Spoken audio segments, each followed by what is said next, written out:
2.000 sterlinden başlayan fiyatlarla. Olea.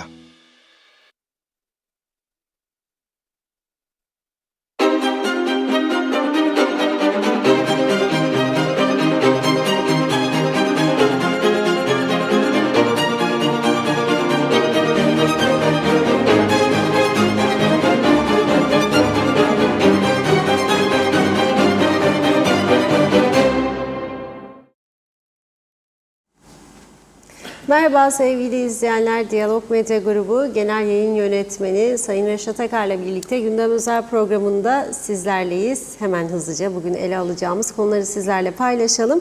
Evet, ilk olarak Hayvan Üreticileri Birliği Başkanı Mustafa Naimoğulları bayram öncesinde hükümetin et fiyatlarına nar koyacağını söyledi. Bu kararın çıkması halinde tüm satış noktalarında etin aynı fiyata satılacağını belirtti. Bu arada açıklanacak fiyatın güneydeki fiyatların altında mı üstünde mi olacağı merak ediliyor. Konuyla ilgili olarak vatandaşların beklentilerini yansıtacağız. Sonrasında elektrik kesintileri ve tarifelerde zam uygulaması devam ederken kurumun özelleşmesine ilişkin yasa tasarısının 2012 yılından beri Meclis Alt Komitesi'nde bekletildiği açıklandı. Konuyla ilgili detayları aktaracağız. Üçüncü konumuz Maliye Bakanı Özdemir Berova, Gazi Mausa ve Girne limanlarında gümrük kontrolü için X-ray cihazı bulunmadığını doğruladı. Bu sorunun çözümü için Türkiye'den yardım istendiğini açıkladı. Yine ayrıntıları var. Onları da konuşacağız. Son olarak da Kıbrıs sorunuyla ilgili hareketlilik dikkat çekiyor. Avrupa Parlamentosu Başkanı Roberta Metsola, Güney Kıbrıs'ta temaslar yaparken Cumhurbaşkanı Ersin Tatar, Birleşmiş Milletler Genel Sekreteri Antonio Guterres'le görüşmek üzere bugün New York'a hareket etti. Yine ayrıntılarını ele alacağız. Hepsi ve daha fazlasıyla sizlerleyiz. Evet, buyurun Reşat Bey. Evet, herkese hayırlı günler dileyerek başlayalım. Geç kaldık, yine özür diliyoruz. Bir yığın haber var, onları toparlamak için bayağı uğraştık. Şimdi öncelikle Mustafa Naimoğulları, Hayvan Üreticileri ve Yetiştiricileri Birliği Başkanı, bugün bizim şu anda bulunduğumuz stüdyoda Özlem Çimendal'ın konuğuydu. Mustafa Naimoğulları diyor ki, hükümetle bir uzlaşıya vardık, et fiyatlarına bayramdan önce nar konacak diyor. Böylece kasaplarda, süpermarketlerde, her yerde etin fiyatı aynı satılacak. Çünkü diyor, büyük bir haksızlık var diyor. Mesela bir kasapta diyor kuzu eti 600 lira, başka bir markette 800 lira, Girne'de bir kasapta 900 lira. Olamaz böyle bir şey diyor. Et diyor, normalin diyor 3,5 kat kar konarak satılıyor diyor. Ciddi bir iddia. Kasaplar da farklı konuşuyor tabii. Hesaplamalara göre en fazla 2 ya da 2,5 katına satılması gerekiyor. Yani canlı aldığınızda bir kuzuyu diyor, aldığınız fiyatın 2-2,5 katına satılması lazım. Ama bunlar diyor 3 ya da 3,5 katına satıyorlar diyor. Ve en fazla da tepki neye gösteriyor biliyor musunuz? Meyhanelerde eskiden meze olarak gelen bir ağır yiyecek vardı. Neydi? Sakatat, ciğer. Bazıları takım olarak ciğeri öyle alıp takım olarak böbreği, pencevişi, şu bu falan hepsini karıştırarak verirdi eskiden. Tabii full kolesterol. Diyor ki bir kuzu ciğeri ne diyor? 1250 lira satıyorlar. Olacak şey değil diyor Musa Naimoğulları. Oluyor ama uzun zamandan beri oluyor. Oluyor. Mustafa Naimoğulları Hayvan Üreticileri Birliği Başkanı'dır. Ama o kasapları suçluyor. Kasaplar da diyor ki bizde değil, sorun hayvancıdadır, aracıdadır diyor. Bu biliyorsunuz yıllardır bu Kuzey Kıbrıs'ın bitmeyen sorunudur. Ve öyle bir şey ki bu ülkeyi Singapur yapacağını söyleyenler bize dalga geçtiler bizimle, biliyorsunuz yıllarca. Yok Hong Kong olacakmış, yok Singapur. Ya Singapur veya Hong Kong yapmak için proje ister, ciddiyet ister, devlet adamlığı ister.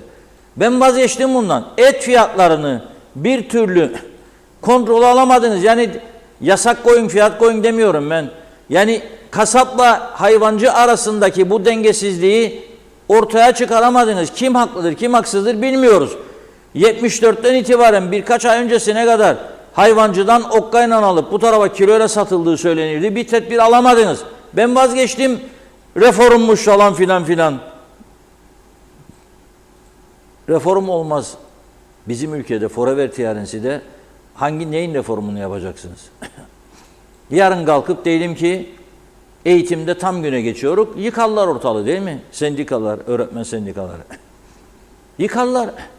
Ne diyecekler? Efendim halk bu tamam değildir. Gelin oturalım ortak bir yerde, sizin de çok bütçeniz var. Bazı okulların lokantacık istersin. Şu böyle çocuklar öğlen yesinler falan filan, aç mı kalacak çocuklarımız. Birlikte yapınız. Ya bir kampanya açınız. Ya hükümete öneriniz. Bir sene için maaşlardan %0,5 kessin. Bir fedakarlık yapalım, düzeltelim. Niyet varsa bu söylediklerimin hepsi olur aslında. Ama niyet yok. Çünkü sendika diyor ki benim öğretmenim diyor 3 saat giderken ben bunu 7 saat sokacağım. Şimdi saldıracak bana diyor öğretmenim. Ben sendika başkanlığını ya yönetimi kaybedeceğim. Niye üyemi üzeyim ya da üstüme çekeyim tepkisel olarak. Yapmazlar.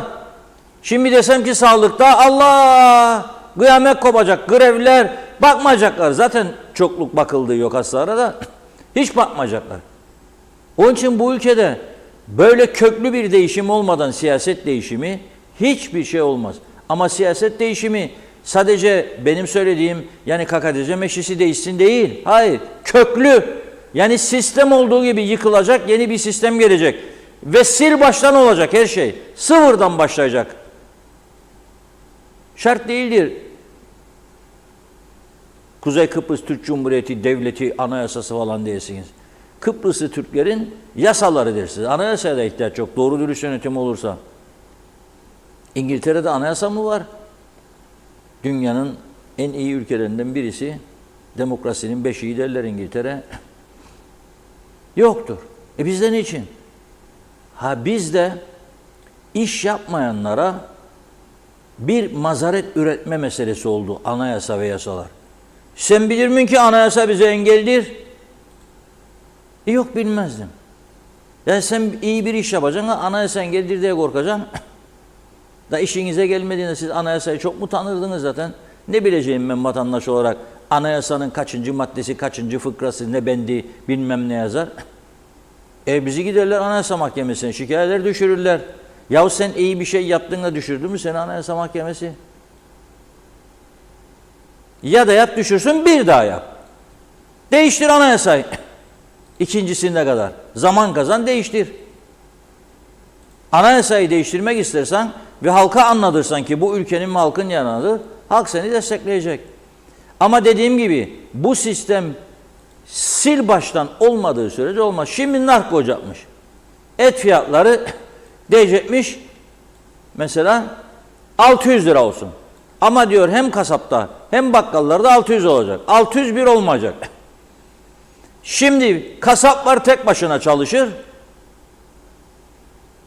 Etin üstüne işçilik maliyetini bilmem ne kadar koyar. Kasaplar 4 kişiyle çalışır, 3 kişiyle marketlerde daha yüksek koyar işçiliğini. İşçisine daha yüksek maaş öder. O zaman nasıl olacak bilmiyorum ben. Yani bunun daha etkili yöntemi bir zamanlar İngiltere'de yaptıklarıdır. Ne yapmışlar İngiltere'de? Tüketiciler örgütü vatandaşlara dedi ki bir hafta boykot ediyoruz, hiç et almayacağız dedi. Müthiş uyum sağladı İngiliz halkı boykota. Sonra ne oldu bilir misiniz? Denetleme yaparken tüketiciler örgütü baktılar Kuzey Londra'da Türklerin yoğun olduğu bölgede yaşlı bir adam girer kasaba ve elinde 2 tane poşet kaldırmakta zorlanır, çıkar kasaptan. Merak ederler, sorarlar. Eylem falan sen bilmiyor musun, boykot vardır falan. Biliyorum. Niçin? Der biz Kıbrıs'ı etsiz yaşayamayız der. İngiltere'de. Yani Ahmet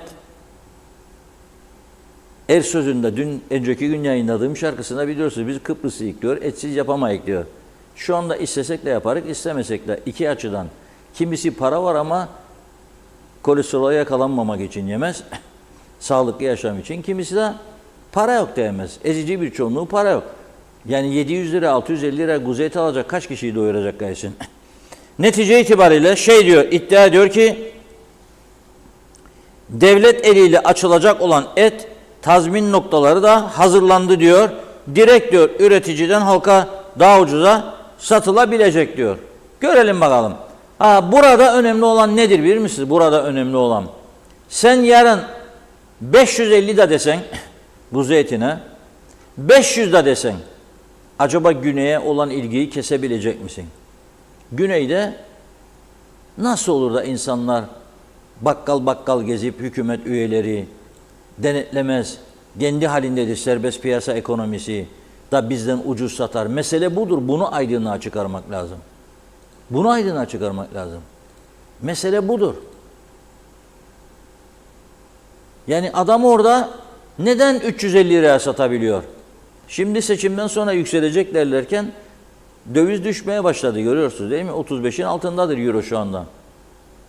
10 euroya satsa Rum kilosunu, ki bazı marketlerde 9-9,5'tur kuzu eti. İşte 340 lira. 350 lirayı bulmaz.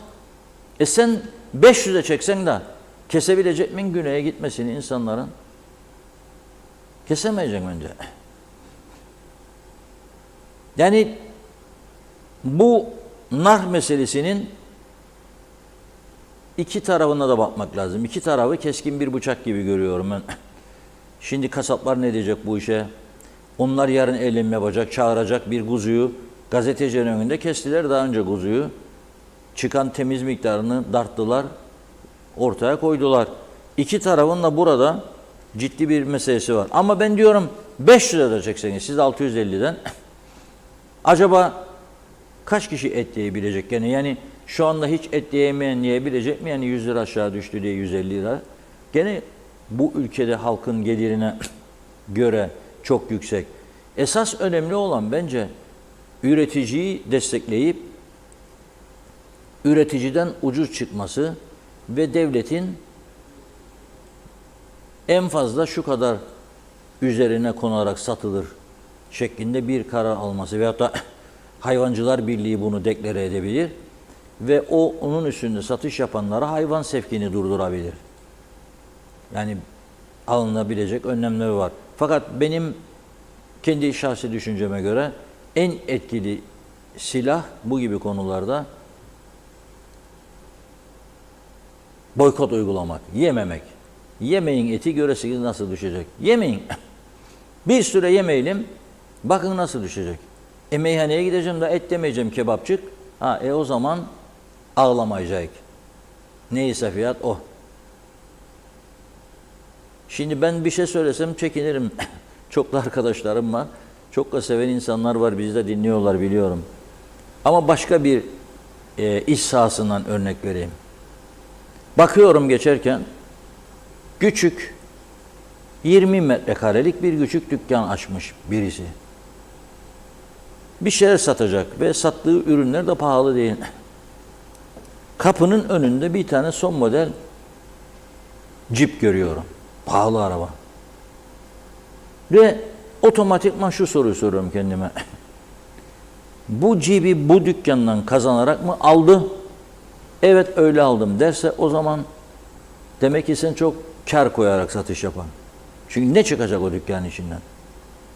Yani bizde de bir hastalık var. Bir işi kurduk, 6 ay sonra önce kendimize, 6 ay sonra da çocuklara başlayacak pahalı araba almaya. Ne benim çocuğum ondan ne kalır yeri var.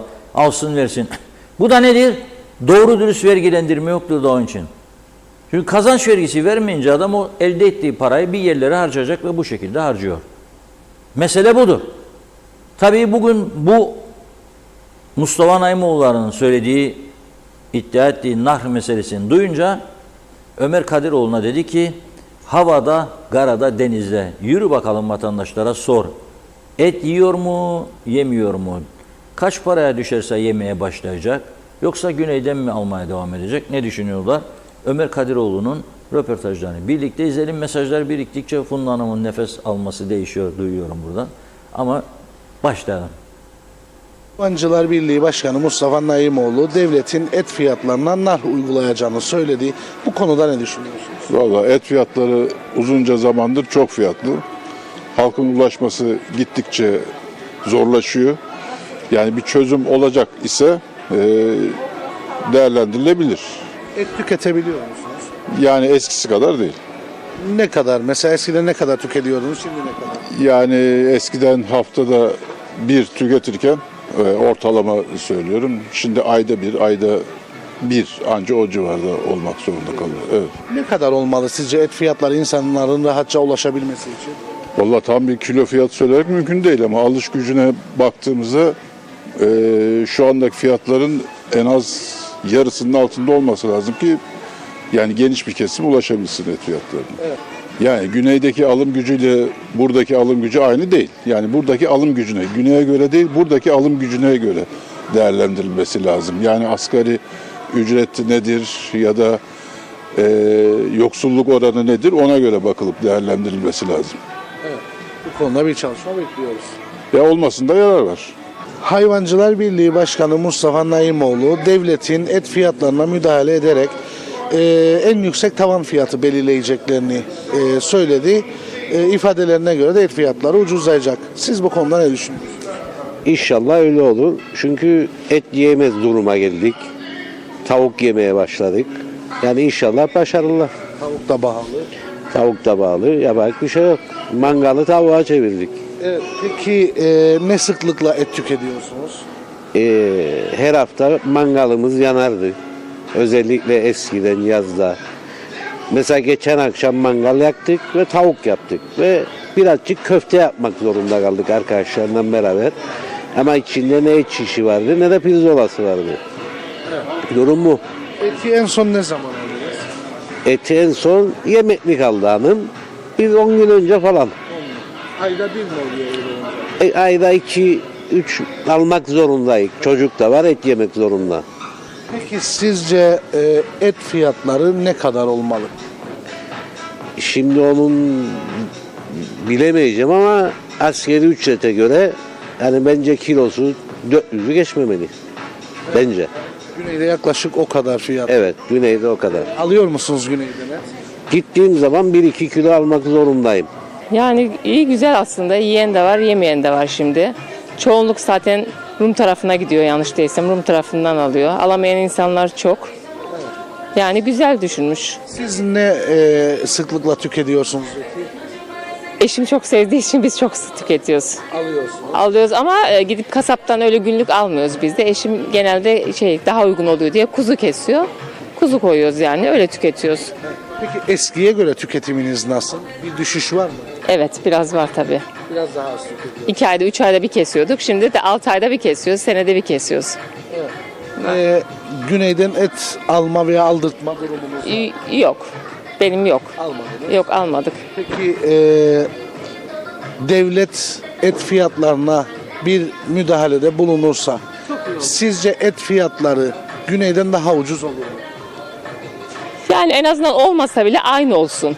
En azından burada 500-600 ise insanlar orada galiba 400 falan diye duydum. Bilmiyorum doğru mu yanlış mı. 350-400 ise Euro'ya yükseldikçe yükseliyor. Euro düştüğünde biraz daha düşecek. 300'e 350'ye düşse insanlar en azından alım gücü daha fazla olacak. Güzel olur yani. Bizde de öyle olsun. Aynen olsun isteriz. Yani bir tek ette değil aslında. Birçok üründe böyle olması gerekir aslında. Yani insanlar artık çok zorlanıyorlar. Hayvancılar Birliği Başkanı Mustafa Naimoğlu bir açıklama yaparak devletin et fiyatlarına bir nar uygulayacağını söyledi. Bu konuda ne düşünüyorsunuz? Vallahi kardeş bu et fiyatları aldı başına yoluna gider. Hiçbir çözüm de getiremediler bu işe. Yani devlet biri el atması lazım bu işe. Olmuyor. Her kasapta farklı el fiyatları çıkıyor. Alım gücümüz düştü. Biz de artık gün geçirme açısından yani bir günümüzü geçirecek kadar eskisi gibi et alamıyoruz. Yani gün alıp gün yerik etimizi. Mangal yakacak zamanda 3 defa düşünerek, hareket ederek, işte bol et değil de tavuğa da yönelerek öyle çözümler üretmeye çalışırız. Ama Sıklıkla tüketiyorsunuz. Eskiden ne kadar tüketiyordunuz? kardeş şimdi şöyle diyeyim sana, etsiz günümüz geçmezdi. Fakat haftanın 5 gününü et yersek, şimdi haftanın 3 gününe ete düştü.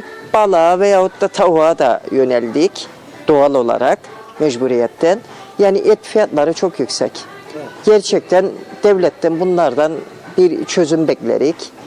Bir el atmalarını. Güneyde 10 euro en fazla. Evet. Oradan alıyor musunuz? Doğrudur ama ben hiç güneyden et almadım açık söyleyeyim sana. Yani yani peynirdir onun gibi o tür şeyleri aldım ama et olarak hiç et almadım. Uygulanması lazım bence.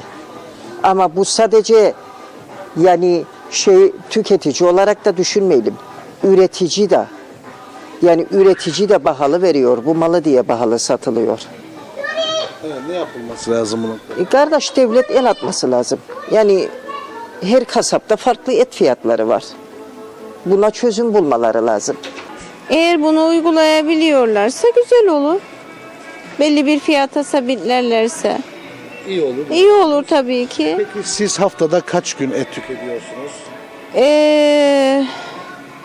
Yani tavuk da içindeyse bunun sadece et. Hafta sonları genellikle yani haftada evet Güneyden et alıyor musunuz? alıyoruz. Orada ne kadar fiyat? Vallahi bilmiyorum onun fiyatı. Söyleyeyim size maksimum 10 euro oradaki fiyatlar. Daha düşük olduğunu söylüyor. Eşim ilgileniyor. Yani düşük Peki alıyor. bizde ne kadar olması lazım? Yani bizde nasıl olması lazım? Herkesin alıp da sofrasına koyabileceği bir miktarda olması lazım diye düşünürüm. Hayvancılar Birliği Başkanı Mustafa Naimoğlu bir açıklama yaparak devletin et fiyatlarına bir narh uygulayacağını söyledi. Bu konuda neler söylemek istersiniz? İyi eder yapabilirse. Yapabilirse iyi olur. Peki haftada kaç gün et tüketiyorsunuz? Kıyma türüne döndük şimdi. Haftada 1-2 yapıyoruz. Haftada bir iki alıyorsunuz. Daha önce haftada kaç tüketiyordunuz? Daha önce et de alırdık. Yani kuzu eti olsun bilmem ne. Şimdi kıyma türüne döndük. Daha ucuz diye mi? Daha ucuz daha. Daha ucuz diye. Güneyden et alıyor musunuz? Yok. Nasıl? Gidemeyiz. Güneyde 10 euro yaklaşık 430-440 lira gibi bir rakam. Bizde ne kadar olması lazım herkesin ulaşabilmesi için? 300. 300-400'den fazla. En fazla 300-400. En fazla. Öyle olursa herkes tüketebilir. Tabii tüketmesi de gerekir zaten. Öyle olması da gerekir. Evet. Büyük cumhuriyet derik, bilmem ne devletlik derik ya. Burada belli olması gerekir. Evet. Yok bizi o tarafa kaktırırlar götürür. Evet. Yönlendirirler bizi hep o tarafa. Gidebilen ya da gidemeyenler de var. Yani inşallah öyle bir şey yaparlar. Yani daha az fiyata satılacak değil mi? Sabit Düşük olacak, fiyat. Yani birinde başka olmayacak. Yani Bir şeyler yapacaklar. bence de daha mantıklı olur. Çünkü herkes alabildiğine satıyor. Yani bunların hepsinin bir sabit olması gerekiyor. Gerçekten yani şimdi biz asgari ücretle çalışıyoruz. Ev kirasını vereceğiz. İhtiyaçlarımızı mı alacağız? Ne bileyim. Yetişemiyoruz hepsine. Evet nasıl olacak? Evet. Yalan yok. Balık alamıyoruz. Et alamıyoruz. Tavuk da maşallah gidiyor. Yani bilmiyorum nereye kadar gidecek ama gerçekten buna bir şeyler yapmaları lazım. Hepsinde bir orantı olması lazım. Orası başka satmaması lazım. Mesela durumun yok. O an oradan almak zorundasın. Daha yüksek fiyata alıyorsun alacağın zaman. Herhangi ne olursa olsun. Evet. Peki siz kırmızı eti haftada kaç tüketiyorsunuz? Valla evimizde tüketmiyoruz, iş yerimizde tüketiyoruz. Restoranınız var. Yok, çalıştığım yerde. Ben bir yerde çalışıyorum. Şirket yemeği yani. Evet, yemek yapıyorum orada. Evinizde ne sıklıkla tüketiyorsunuz? Belki ayda bir kere, belki. O da belli. Evet, Yani hiç olmadığı da oluyor. yani tabii. Yani tavuk tüketiyoruz ayda belki 2 defa, 3 defa ama eti ayda bir kere şaka yapmıyorum, gerçek söylüyorum. Tüketmediğimiz zaman oluyor mesela ayda bir kere tüketmediğimiz zaman oluyor. Evet. Yani çok nadirdir ayda bir kere tükettiğimiz. Peki şunu sorayım. Güney Kıbrıs'a et 10 euro. maksimum. Bizde 600-700 civarlarında gidiyor. Sizce bizde ne kadar olması lazım kırmızı et? Yani ben euro olarak öyle değil de 10 euro 430 lira. 430 lira. Yani bu böyle 350'lere, 370'lere çekilse hani insanlar belki biraz daha rahat alabilir. Yani 400 bile fazla. En azından de ayda biri garantileri. Ayda bir kere alacaksam o zaman 350 TL olsun kilosu. O şekilde yani.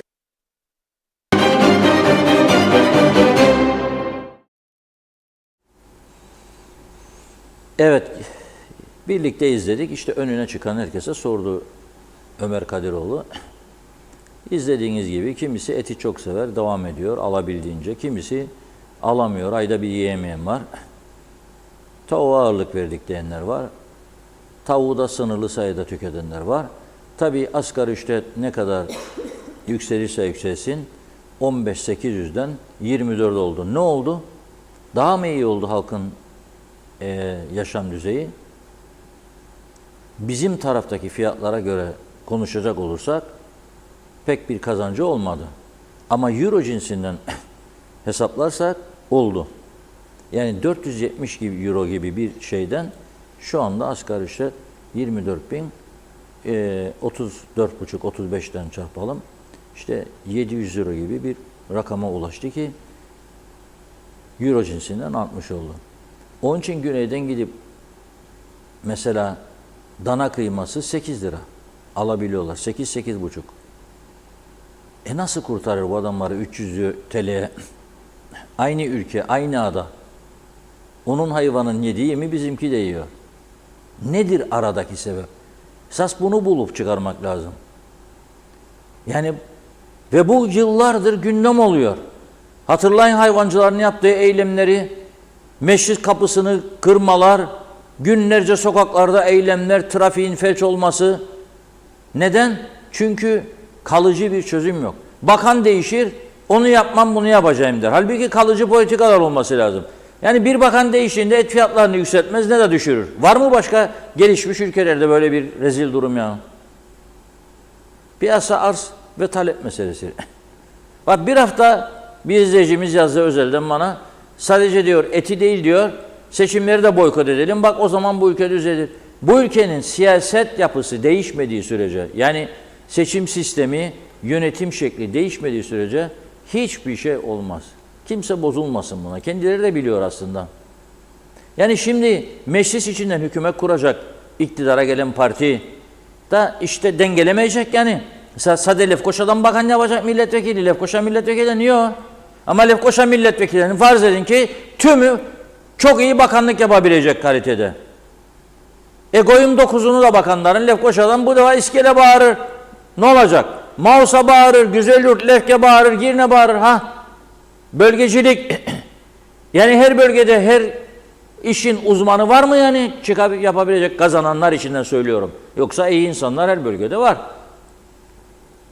Yoktur böyle bir şey. Ve bakanlar ne yaptığına bakınız. Yani ne yapar bakanlar? Bakınız, görün görev nedir? Ne tür işlerle uğraşırlar?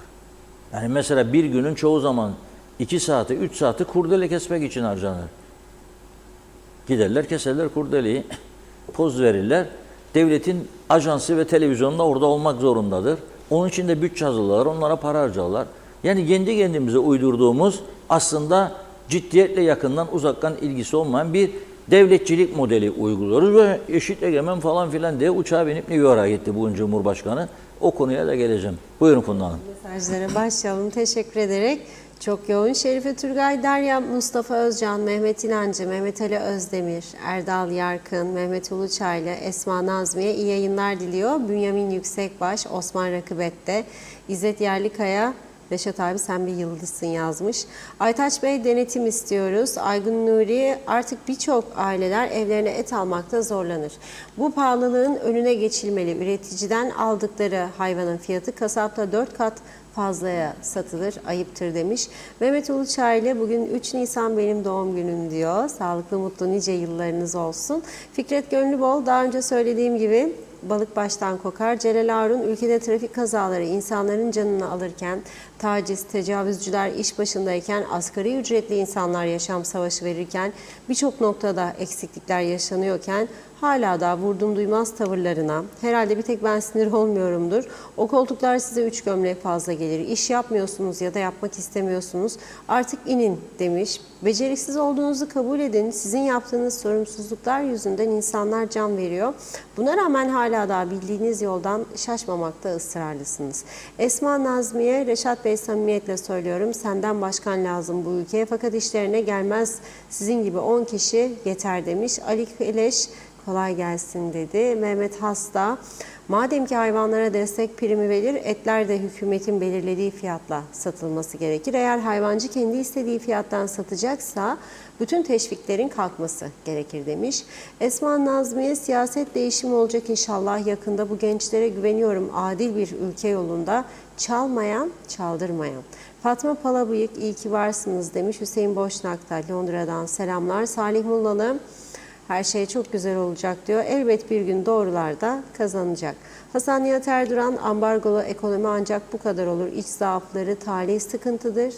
Çözümü kolaydır, minik ülke demiş. Hasan Çevik, yurt dışında özel günlerde, dini bayramlarda fiyatlar aşağı çekilir, her bir insan faydalansın diye. Bizim gibi ülkelerde ise bayramlarda nasıl halkı kazıklarımın hesabı yapılır ve fiyatlara okkalı zam yapılır. Kimin haklı, ahlaklı toplum olduğunu sizler değerlendirin. Oktay Şölen, celladına aşık olmuşsa bir millet, ister ezan ister çan dinlet, itiraz etmiyorsa sürü gibi illet, müstahaktır ona her türlü zillet.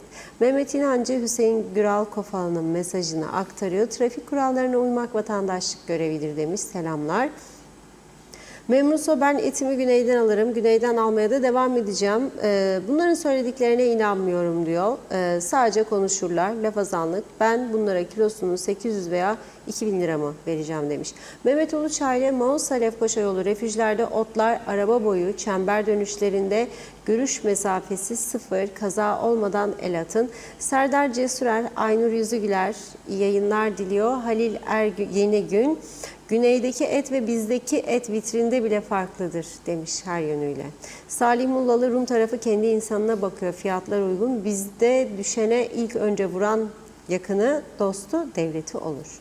Fezile Savaşır, Reşat Bey, gerçek yorumculuk budur, dilinize yüreğinize sağlık. Alpay Erişken, gümrüklerde cihaz almaya para yok, birine 25 koruma, diğerine 8 koruma, milyonluk bakan arabaları, onların yakıt paraları, izaz ikram, bir yıllık parası eminim hükümetin bütçesinin 2 katıdır.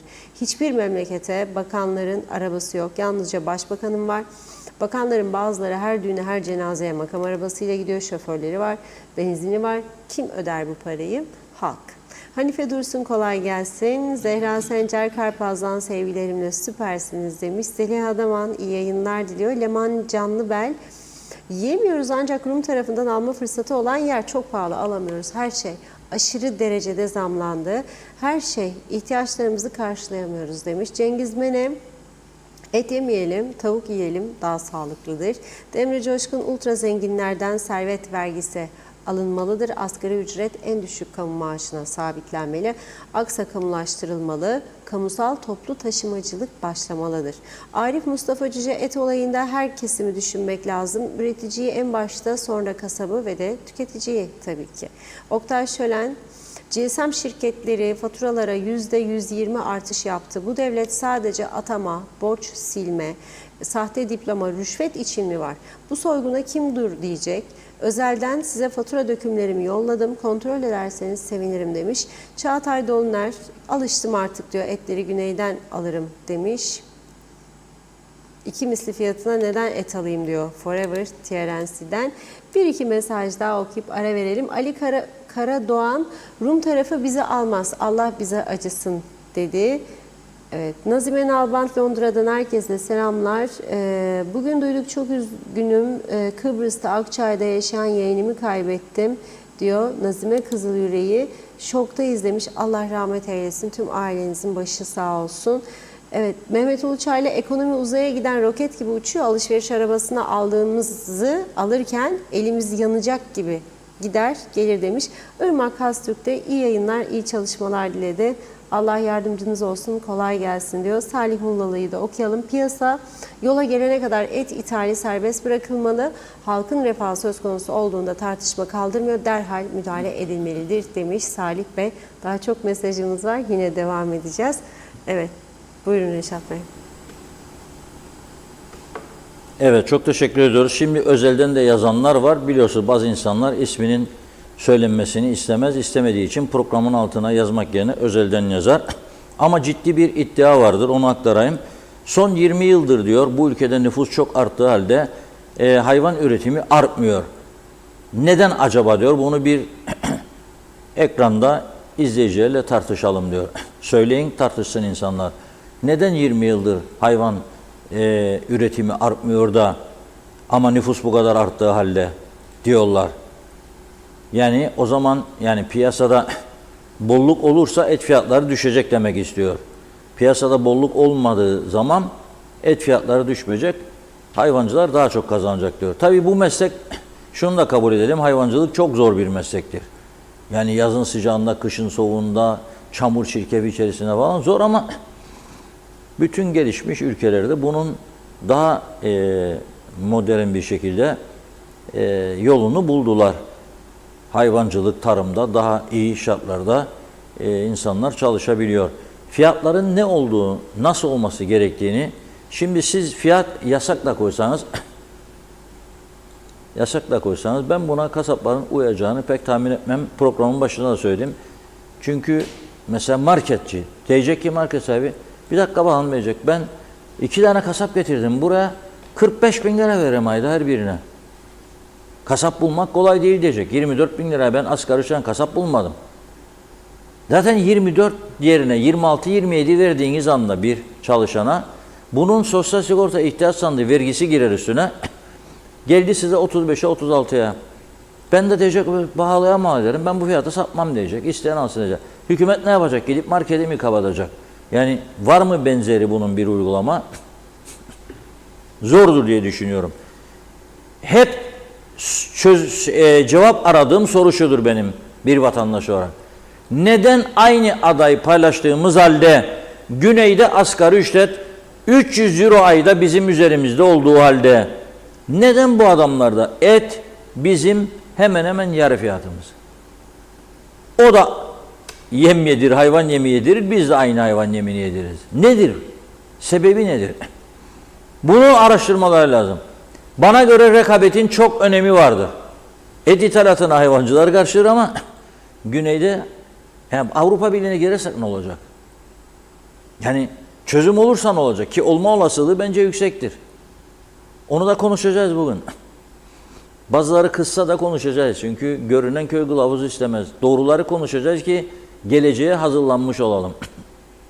Bilmezdik de 22 Nisan 2023'te olduğu gibi yattık gece da sabah uyandığımızda bir baktık bayram varmış. Kapılar açıldı. Binlerce Kıbrıs Rum dalga dalga kuzeydeki köylerine akın ediyor. Birkaç gün sonra da bizim Kıbrıslı Türkler güneydeki köylerine akın etmeye başladı. Ya unutmayalım, o gün haberimiz var mıydı? Sabahleyin duyduk. 1959-60 anlaşmalarına hiç gitmeyeyim. Yani okudum ben o anlaşmaların İngiliz gizli belgelerinde nasıl o aşamaya geldiğini okudum. Yani gizli bir şey değil. Çünkü İngilizler eskiden 30 yılda bir açıklardı. Şimdi 25 yılda bir gizli belgeleri açıklıyorlar. Kıbrıs'ın nasıl çözüldüğünü, 59-60 anlaşmalarına nasıl gidildiği o belgelerde vardır. Londra'da Public Record Office vardır. Orada gidip okuyabilir isteyen. Talep edersiniz, verirler. Fotoğraf çekmek yok. Kopyacı. İsterseniz not alabilirsiniz. Bir kağıt, bir kalem çıkarıp. Ancak o şekilde. Şimdi güneyde Hollanda'dan et var. Mesela ben geçtiğimiz hafta gidemedim. Bir önceki hafta. Geçtiğimiz hafta Paskalya var diye kapalıymışlar. Bir önceki hafta Lefkoşa Metahan'ı geçtikten sonra biraz fiyatları daha pahalı diye nitelendirilen ama modern bir süpermarket var, Alfa. Onun içerisinde Holland Barret vardır. Vitamin satar. İngiltere'nin ünlü markasıdır Holland Barret. But ve Holland Barret. Tabii parfümerisi var, çorapçısı var. İç çamaşırcısı da var onun içinde. Şimdi baktım bir tane pet shop açmışlar.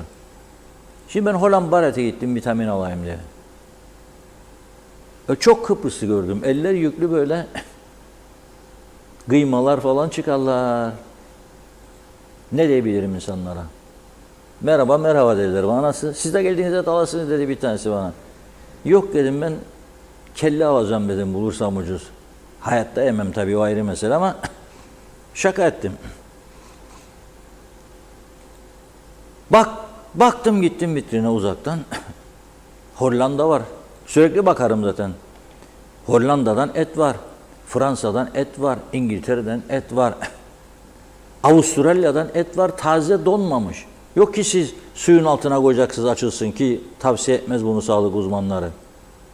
Donmuş olsa bile bırakın kendi halinde açılsın diyorlar. Suyun altına koymayın. Dondurmak da iyi değil diyorlar tabii o ayrı mesele. Donmuş et, tavuk yemezler Avrupa'da çoğu insan. Neyse neticeye gelelim. 7-8 ülkeden et ithalatı var. Şimdi Avustralya'nın dana eti eğer 11,5 ile 13,5 euro arası satılırsa Kıbrıs'ın dana etini daha düşük yapacaksın ki ne olsun? Onu tercih etsin vatandaşlar. İşte onun için 8.80 yerli kıyma. 9,5-10 lira da dana eti. O yüzden rekabetin faydası vardır. Ama biz istesek de istemesek de zaten şu anda bu rekabet oluşuyor.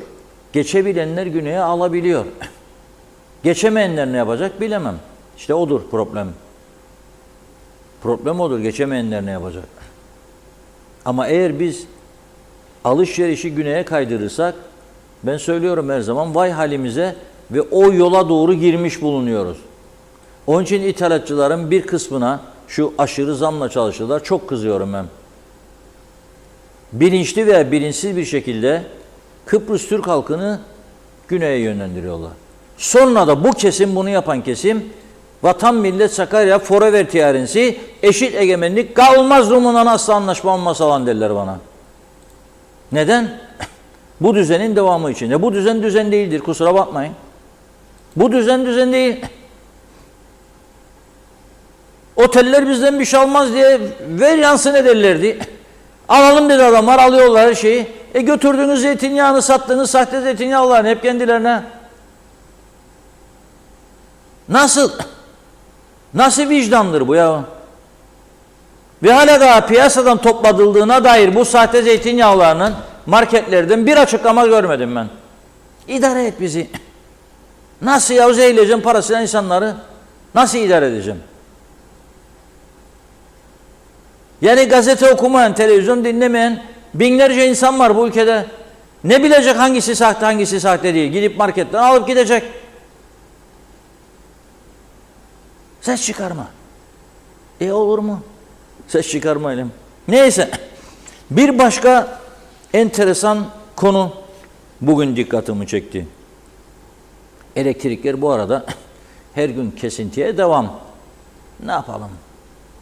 Yani 63-74'te Rum bize saldırırken neler çektik falan değil mi düşünmek lazım. Toplar, tüfekler, göçmen köy kuruldu, çadırlar, madırlar, doktor küçük gider, göçmenlerle konuşurdu, fotoğraflar yayınlanır falan filan. Şimdi bir daha çadırlı dönem başlarsa ne yapacak ya? Rumların mallarını satıyoruz. Bir vergi yasasını geçirmedik, şerefiye vergisi. Da ödeyelim, da Türkleşsin. Ne yapacağımızı düşünelim. Şimdi benim konum o değil. Birkaç konu vardır ki 50 yıldır konuştuğumuz konudur. Nedir? Bir tanesi işte az önce söylediğimiz et meselesi. İkincisi susuzluktu. Türkiye Allah razı olsun denizleri aştı, dağları, denizleri bize getirdi suyu. Ve geldiği günleri de unutmayın, arşivlerde var. Ben inşallah bir zaman imkanım olursa da kitap yazabilirsem bir tanesinde de konu ağırlıklı olarak bu su meselesi olacak. Hep o demeçleri saklıyorum. Olmayan suyumuz, kuyular kurumuş. Güzellik Belediye Başkanı devamlı der, deniz suyunu çekmeye başladık diyor. Kuyudan su çekermişik, denizden çekiyoruz. Ağaçlar, tarlalar her taraf kurumaya başladı. İnsanlarda kanser hastalıkları patladı. Biz neyin kavgası ettik biliyor musun? İdeolojik. Hangi ülkede kaldı bu ideoloji? Efendim kabul ederseymişik doğal kaynaklarımızı peşkeş çekmiş olacakmışık. Kime? Türk. O Türk, ben Türk. Beni 74'te gelip kurtaran Türk. Parayı veren, maaşları ödeyen o. Askerleriniz burada senin bekçiliğini yaptıran o. Bütün Avrupa'da her yerde lafı duyan o. Turisti yollayan o. Öğrenciyi yollayan o. Nasıl biz dinler olduk ya? Ha yanlışlarsa tabii ki eleştireceksiniz. Görüşünüzü söyleyeceksiniz. Yanlışı durdurmak isteyeceksiniz. Ama su ya, bu su hayat getiriyor bana. Bunun tepkisi mi olur ya? Bunun kavgası mı olur? O yaptık, biz bunu yaptık. Sonra ne oldu? Uzun süre, yıllarca 2.70 aldılar suyu, bize sattılar ona 15'e. 5.70 aldılar, sattılar bize 35'e. Daha çok memur doldura öde. Ve daha çok panayır manayır. Getir, bir Ajda Pekkan'ı getirmeleri galiba, bildiğim hepsini getirdiler. Şarkıcı. Yarışırlar, en meşhur şarkıcı yazıyor. 300 bin, 400 bin. Ama o tarafta arıtma tesisi yok. Kaldırımı yok, lambalar yanmaz. Nasıl bir tiyatro bu, komedi tiyatrosu ya? Elektrik gene bugün birçok bölgede 3 saat kesikmiş. Nedir? Gerekçe hazır. Nasıl boşanmalarda şiddetli geçimsizlik? Ha der yargıç, şiddetli geçimsizlik. Öyleyse sizi boşuyorum. Gidin ne isterseniz yapın başınızın çaresine. Şimdi de ne derler? Elektrikte bakım onarım. Maya ama usandık be kardeşim, doğduk büyüdük, bakım onarım her gün ya. Yani başka ülkelerde bakım onarım yapıldığında kesilmez elektrikler. Ama biz ambargo altındayız. Ha yani bize birisi geldi dedi ki siz dedi elektrik üretmeyin, az üretin. Yahut da bir devlet kurumunun dışına çıkmayın. Onu da doldurun fazla insan. İstediğiniz gibi de sözleşmeler yapın ki yaptılar geçmişte. Verin bedava elektriği de 16 maaşla verin, bilmem ne de verin. Ama kimseye sokmayın ülkenize. Öyle mi derler bize? Kim karıştı bize? Avrupa Birliği, şimdi dün de bahsettim, basit bir proje hazırladı. Eski uluslararası Lefkoşa Havaalanı'nın oraya kuruyor güneş enerjisini, panelleri kuruyor. Adanın iki tarafına da 5'er 10'ar megawatt günde neyse elektrik verecek. Olabiliyor mu? Olabiliyor. Senin boş yerin çok, arazilerin çok, sınır boylarında. Ne güneş enerjisi kurmadın bugüne kadar? Sen de ihaleye çıkacaksın. Buradakiler bilmez bu işi. Anormal fiyatlar söyleyecek. Uluslararası ihaleye çık. Bu işi Türkiye'de beceren ne de firmalar var. Ne de firmalar var. Bugün Avrupa'ya, Afrika elektrik satan dev firmalar var Türkiye'de. Birçok Afrika ülkesinde. Nedir bizim bu müthiş uzmanlığımızda kimsenin fikrini istemeyi, kimsenin bilgi, beceri, teknolojisinden yararlanmak istemeyi. 3 saat gene kesik. Başka gün 5 saat kesik. Halk da alıştı, ne yapsın? Hanım sorar, bey gelmedi ama daha gözü körası elektrik. Gelmedi be hanım. Bilmem burası Kagadece ya.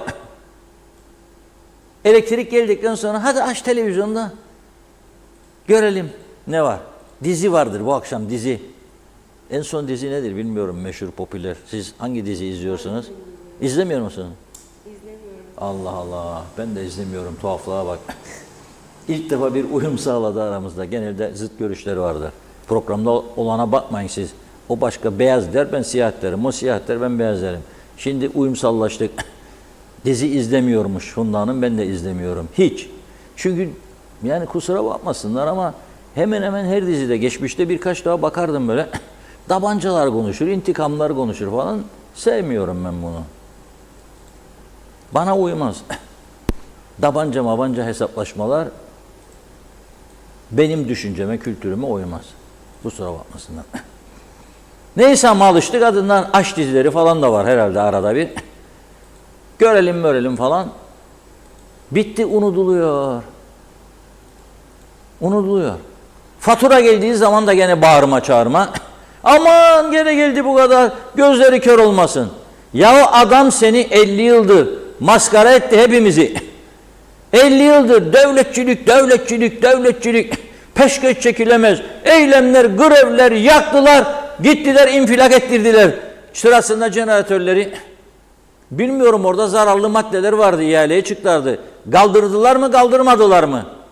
Merak ederim, yönetim kurulundan bir arkadaş belki yazar bana şimdi de, ben de adını vermeden okurum, o kim olduğunu bilir. Şeyi o verdi bana, sordum, Ercan Havaalanı'nın 56 milyon borcu var elektrik, doğru mu? Tam öğreneyim döneyim dedi, döndü, aman adım verme, vermem dedim. Doğrudur dedi. Ve hala daha dedi, şebeke elektriği inşaat zamanından kalma yöntem. Normale geçmesi lazım. O da 3 milyon dolar ister yatırsın. Onu da yatırmam diyormuş. Şimdi merak ediyorum ben. O ayrı bir mesele. Nasıl bırakın? Ama bakıyorum Kahramanlar dizisi yok ortada şimdi. Kahramanlar dizisi yok.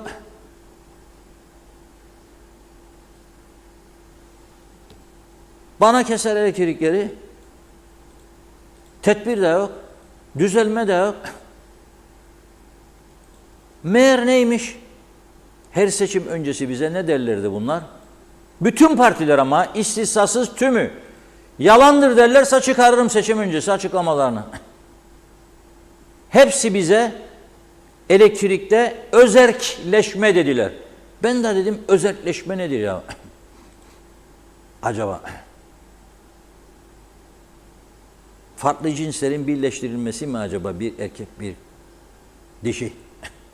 Nedir bu özelleşme? Forever Terensi'nin yarattığı, siyasetinin yarattığı bir şey.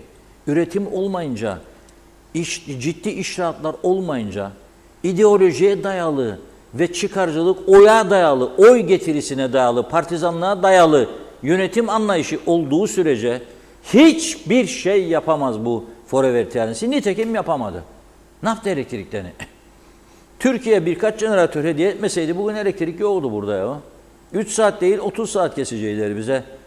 Meğer neymiş bu özelleşmeyi hep seçim öncesine söyler. Meğer ne yapmışlar bilir misiniz? Parlamentomuz, Allah uzun ömürler versin, yüce meclisimiz. Buyurun hitap edin diyor yüce meclise. Yarın biri de çıksın desin ki buyurun bana anladın 2012 yılından beri özelleşme yasa tasarısı durulmuş mecliste. Ne çun geçirmediniz ama bunu madem özelleşme istediniz. Sağında, solunda, ortanda, ileride, geride. 2012'den bu yana kaç tane parti geldi geçti bu ülkenin yönetiminden söyleyin bana. Nedir aradığımız daha da hata arıyoruz onda bunda. Hata burada be kardeşim. Seçim öncesi bize yuttururlar lokmayı. Biz de ha ne güzel bak tatlıdır be lokmacık. O bedavaydı da hoşumuza gitti. Seçim bittikten sonra ne oldu? Yasa tasarısı durulmuş. Ben söylemem bunu. Bugün Elsen heyeti Ekonomi Enerji Bakanı'na gitmişler. Tabii Ekonomi Enerji Bakanı adı Olgun Amcaoğlu ama enerji onda değil. Yani elektrik onda değil. Nasıl Enerji Bakanlığı'ydı tutarlar ismini bakanlığını bilmiyorum. Demiş ki sendika bu enerji politikası Ekonomi ve Enerji Bakanlığı bünyesinde kurulan Enerji Komitesi aracılığıyla değil, özelleştirilmiş bir KıPTEK çatısı altında olsun. Özelleştirilmiş. Özelleştirilmişi eskiden bize sorduğumuzda derlerdi işte üretim gene KıPTEK'te kalacak, tahsilatı özel şirkete alacak. Çünkü bunlar iyi tahsilat yapamıyor. Ya kesiyorsun şimdi zaten adama nasıl? Adamın elektriğini kesiyorsun. Mecburen gelip yatıracak parayı. Esas mühim olan kesemediklerinden alabiliyor mu onu söylesem bana 56 milyondan haber ver. Onun gibi daha bakalım ne kadar var.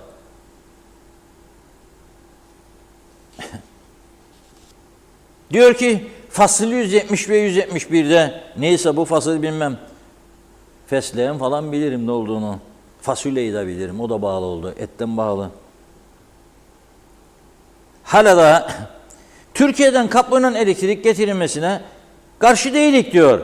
Ancak sistem enterkonnekte bir biçimde yani tek yönlü değil çift yönlü olarak kurulması gerektirir. Biz karar verdik buna, yani bu interkonnekteyi bize verdiler. İzin uluslararası bilmem ne daha karar verdik, tek değil iki taraflı falan filan. Yani Türkiye buna ne der mesela? Bu da olmayacak mesela. Netice itibariyle gitmeyeyim daha fazla. Ha şey de diyor. Kıptek diyor son derece kötü yönetildi diyor. Bunun da topluma büyük zarar verdiğini amcaoğluna aktarmış sendika. Ama diğer taraftan da diyor, eğer diyor kapoyla elektrik gelecekse devlet tarafından idame ettirilmelidir. Yani bunu Kıptek yapmalıdır. Hem diyorsun Kıptek kötü yönetildi, hem bu kötü yönetilen kurumun yönetimine vereceğim ben kaployla. Yani Türkiye atacak oraya birkaç milyar Turkish lira da diyeceğim, alın yönetin be çocuklar siz. Da her hükümet değiştiğinde Kıptek'in yönetimi de değişecek. Biri uyum sağlayacak, biri sağlamayacak. 3 ay kalacak, biri 3 ay sonra gidecek, başka biri gelecek 1,5 ay. O gidecek, gelecek 6 ay. O bakanından anlaşmadı, başbakandan, hadi aldım seni görevden. Ve maskareli kimi bu işe, elektrik getireceğim kaployla, milyarlar harcayacağım. Dağılın diyeceğim bu şekilde. Ha, siz söylüyorsunuz iyi yönetilmedi diye. İyi yönetileceğinden nasıl emin olabilirim ben? Nasıl emin olabilirim? Hadi bir kişi söylesin bana. Ya Falcı Elmaz yanıma sorayım, o da çıkamaz içinden. O ne diyecek bana? Yöneticilecek, merak etme bundan sonra ben okudum üfürdüm. Üf! Yoksa Abdülaziz mi söyleyecek bana? Ne? Kim söyleyecek? Aha önümde. Geçmiş süreç. Ve bugün yaşadıklarım. Tamamen zamana oynuyoruz. Bu işi çözecek olan bir tek şey vardır. Bugünkü statiko devam edecekse, yani güney ve kuzey yönetimleri ve çözümsüzlük, ki buna daha fazla izin verileceğini sanmıyorum.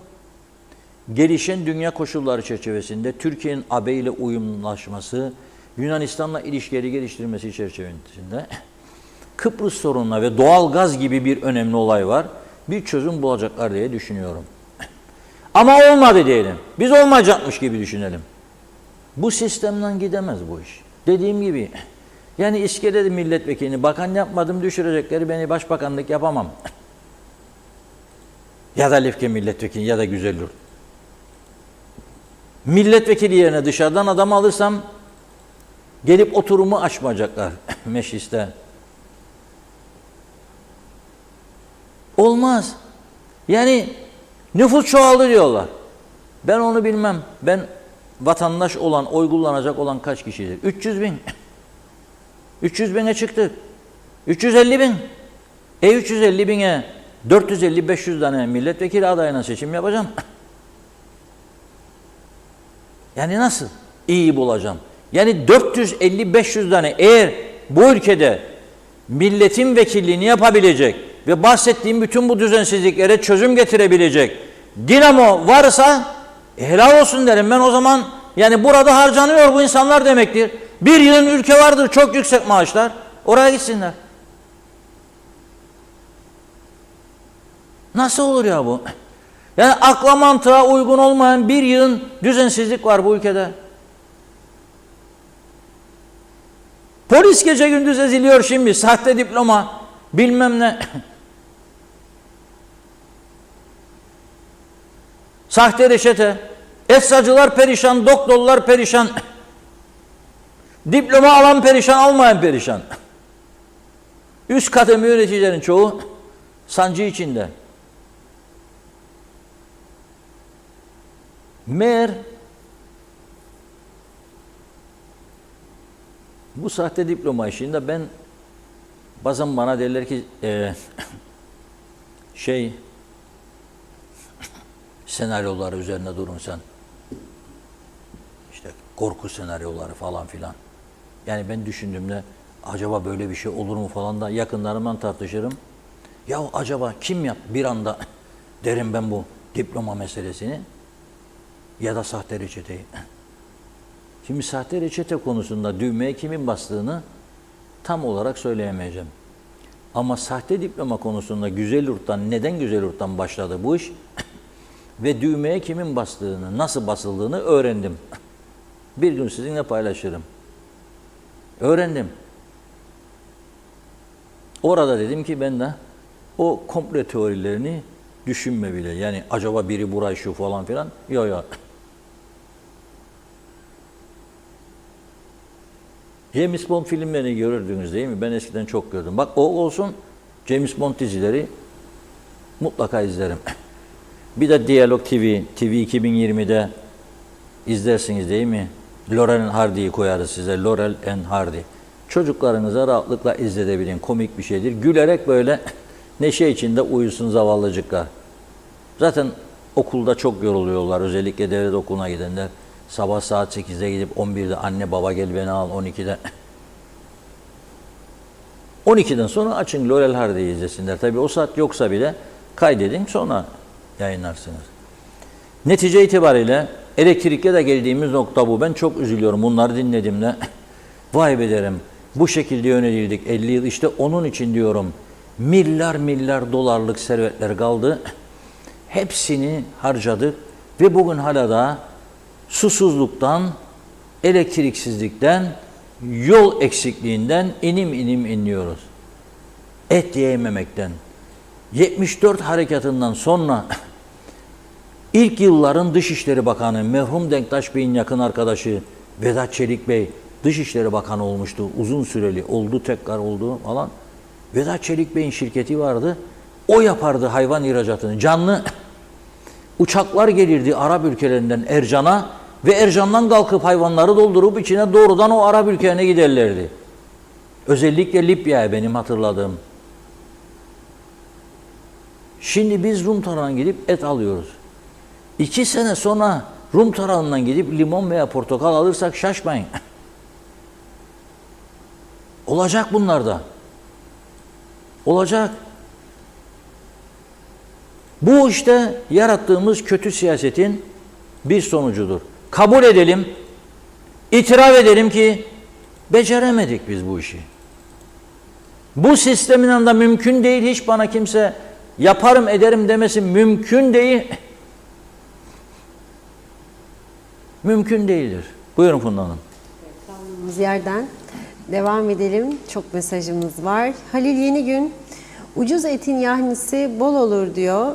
Salih Mullalı acaba niye yalnızca Özersay sahtekarlıkları bulup ortaya çıkarıyor? Hiç düşündünüz mü demiş. Başka hiç kimse göremedi mi?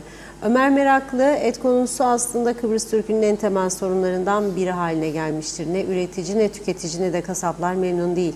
Çünkü plansız, programsız, bilinmeyen bir nüfus, kimisi der 1 milyon, kimisi der 700 bin, kimisi der 1 milyondan fazla. Aslında et üretimimiz, ürünlerimiz bilimsel olarak 300 bin kişiye hitap eder. Kısacası top hükümette. Irmak Hastürk, Kuzey Kıbrıs kör tuttuğunun öper Cumhuriyeti yazıklar olsun demiş. İnsanlar tavuk yemekten neredeyse kanat çıkaracak diyor. Ayda bir et yiyenler hep zenginler. Bu memlekette biz fakirler 6 ayda belki yer eti. Çağatay Donlar, sağlıklı yaşam için etin haftada 1, en çok 2 kere yenilmesi lazım. Fazlası zarar. Mehmet Benek, ne desem boş demiş. Bizi yönetenlerin yüzü ak derim. Ülkenin yaşamı bizi yönetenlerden soğudum diyor. Hiç mi alt gelir, orta gelirli kişiler çırpınırken düşünmezsiniz demiş. Maliye Bakanı dün sizin kanalda diyor. Müzeyyen Senar gibi uzun konuştu diyor. Pozitif çözümlü bir konu yok. Sadece siyah Mercedes'lere binsinler. Ülkeyi yönetiyoruz diye gurur duysunlar. 3 tane evladım var sadece. Hep aman demekten, eyvah demekten, bu kadar mı demekten sıkıldım. Çocuklarıma kırmızı et tüketemiyorsa pes derim. Hem kendime kızarım neden bunu yaşattığım için. Mehmet Uluçaylı, bir an önce bir anlaşmaya veya kapılarda kontrol kaldırılıp serbest dolaşım olmalı. İsteyen istediği yerden alışveriş yapsın. Taner Çizer, hayırlısıyla Türkiye'den sonra sıra bizde demiş. Salih Muldalı, nasıl oluyor da İngiltere'de gıda fiyatları kuzeyden ucuz oluyor anlamak mümkün değil. Soner Sabriler, Kuzey Kıbrıs'ta meclistekiler hangi sorunu çözdüler de et sorununu çözecekler. Ancak halkla eğlenirler. Hayırlı yayınlar, huzurlu Ramazanlar. Fatma Palabıyık, evet Reşat Bey, görevinden sorumlu kişiler sorumlu olduğu göreve yetersiz olması sebebiyle bizler bu kaosu yaşıyoruz. Çağatay Dolunay, Reşat abi gelişmiş ülkeler dedin, bizi yönettiğini iddia edenler diyor, mağara devrini yaşatıyorlar halkımıza. Ali Koçak Girne'den selamlar demiş. İnci Soyer, Reşat Bey ciddi bir yönetim ve stabil bir para birimi olmadığı sürece hiçbir şey değişmez, değişemez. Selçuk Özenli, kasaplar sattıkları günlük hayvanlara tüm masraflarını bölseler bu fiyatlar bu kadar yükselmez. Masraflar bir hayvana eklenmez. Yusuf Tuncer Barkut 5 tane koyun verseler ikisini kaybederler. 3 tane koyun kendisinden önce mandıranın yolunu bulur demiş. Ercan Ergün ben 6 aydır et yemedim diyor. Hüseyin Koltan iyi ki varsınız. Et fiyatları düşecekse iyi ama marketler denetlense daha iyi olur. Kolaylıklar diliyorum demiş. Emir Ali Tatlı değil torpilli olanlar diploma soruşturmasından muaf mı tutuluyor diye sordu. İsmet Ezel Telsin faturası ceyran gibi çarptı yazmış. Osman Mene, güneyde et fiyatları 10 euro dediniz, 450 lira dediniz diyor. Oysa 350 lira. Çok vardı böyle mesaj. Ertuğrul Arkan, nedeni belli olan bir şey neden çözülmüyor? Rum tarafında süt pahalı, ucuz, pahalı değil yani ucuz diyor. Devlet orada üreticinin sütten para kazanmasını da sağlar. Ömer Çıralı, et fiyatlarının bu duruma geleceğini 10 yıl önce Tarım Bakanlığı'nda kayıtlara geçirdik. Ne yazık ki Tarım Bakanı'ndan ne de Maliye Bakanı'ndan bu konuda hiçbir açıklama yok demiş Ömer Bey. Aysun Öztürk, Güliz Önsal, Kemal Osman Ceyhanlı, Halil Ertaş, Mehmet Boztürk, Umahan Davulcu iyi yayınlar diliyor. Sayar Eker, devlet eriyor, gelir yok, halk et yiyemez oldu. Makarna bulluyla avutuldu, son söz açlık. Leman Canlıbel, hayvancının ne bayramı ne tatili var, yıllarca yaptık diyor. Sıcakta gece gündüz hayvanlar otlayamadığı için yazda gece otlatırdık hayvanlarımızı. Yağmur, çamur hiç kolay değil demiş hayvancılık. Uzaktan davulun sesi çok güzel gelir. Mehmet Bilgen Ercam Havaalanı'nda diyor 75 yaşındaki adamı 45 dakika ayakta beklettiler. Koskoca havalimanında bir tane tekerlekli sandalye vardı. Böyle bir şey olamaz demiş. Birkaç mesaj daha var. Mehmet İnancı diploma meselesi sonunda hasırın altına süpürüldü mü Reşat Bey? O gazeteciler de açıklansın. Havadan diploma almak ne demek? Mustafa Özcan dolar düşüyor. Akaryakıt, tüp gaz, elektrik fiyatları en önemlisi piyasadaki fiyatlar düşecek mi? Pahalılığın üstesinden gelemezler ve sadece memur kesime çalışmaya devam ederlerse birileri iktidarın yerine her türlü düzeltecek dedi. Rabia Özcömert iyi yayınlar demiş. Fevzi Teke'de Tema Yavaş'ta Londra'dan selamlar diyor. Dursun Taş, Şenol Tatlıcıoğlu da iyi yayınlar diledi. Ali Cevat, kızan varsa buz var demiş Reşat abi. Ve diyor ki güneyden geliyorum geç kimlik yok. Allah versin her gün böyle olsun. Hasan Nihat Erduran, Türkiye ile enterkonekte olmadan Kıbrıs güneşe geçemez. Tüketiminin %30'unu geçemez. Güneş enerjisi, BM bir gıdım güneş enerjisi kuracak o kadar diyor. Kıptek'te sendikalılarca idare edilir demiş. Mehmet İnancı, ülkede rantçılık yıllarca günümüze kadar geldi. Sayın Akar, vursunlar kırbacı halkın sırtına diyor. Halil Ertaş'ı da okuyalım. Elektrik sorununun tek çözümü Kıptek'in kapısına kilit vurmak dedi.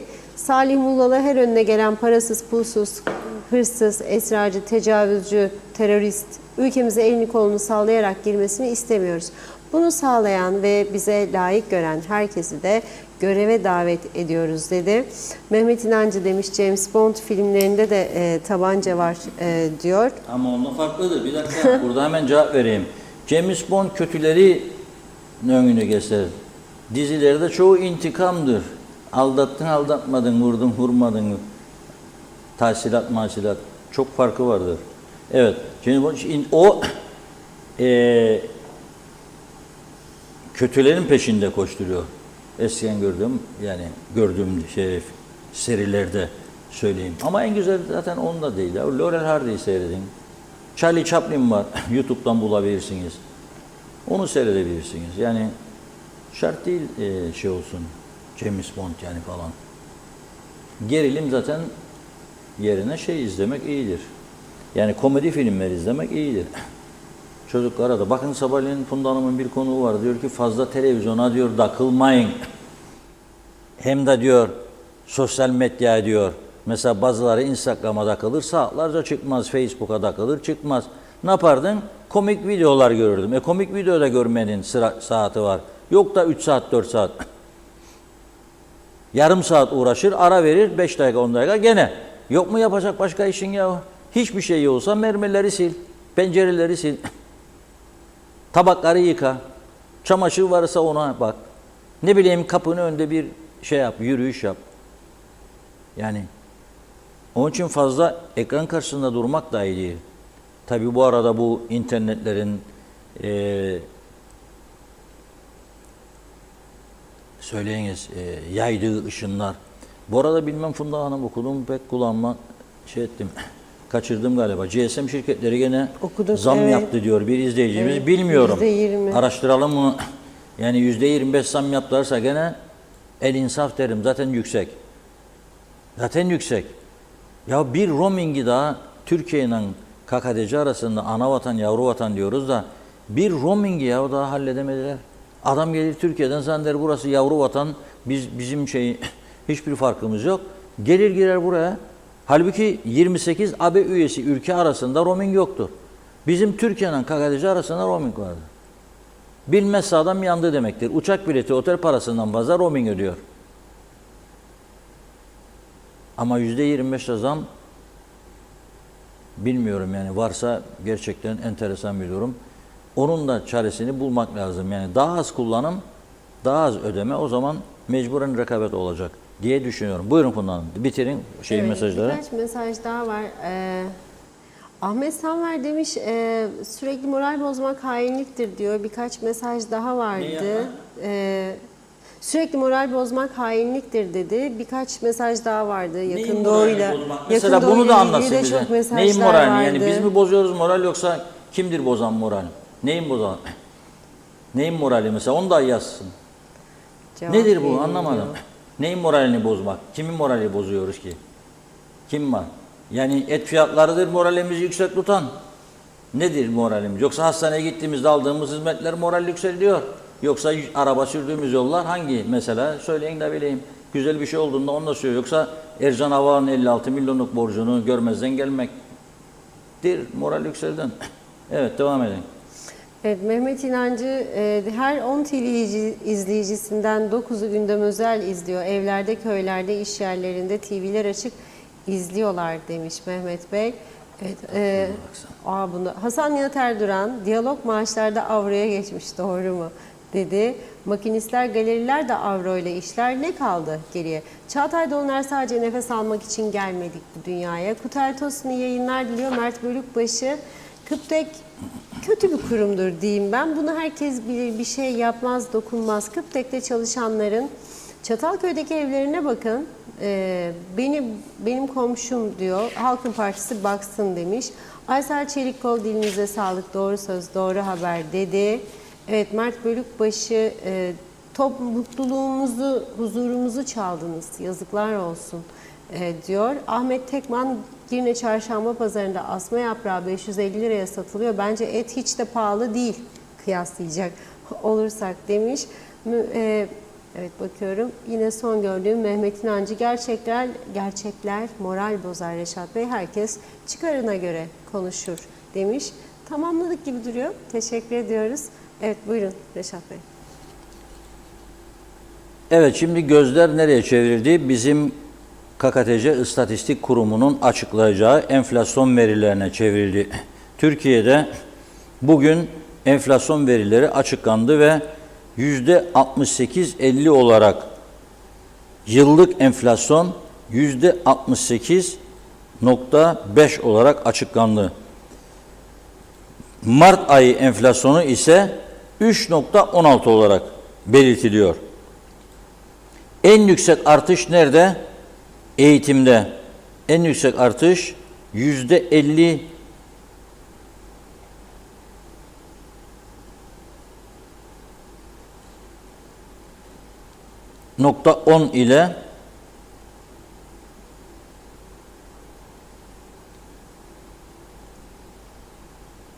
eğitim %104.07. %104 artış eğitimde, %50.10 ise giyimde ve ayakkabıda artış oldu diyor Türkiye'de. Biz giyimi zaten Türkiye'den getiriyoruz. Ayakkabılar Türkiye'den geliyor.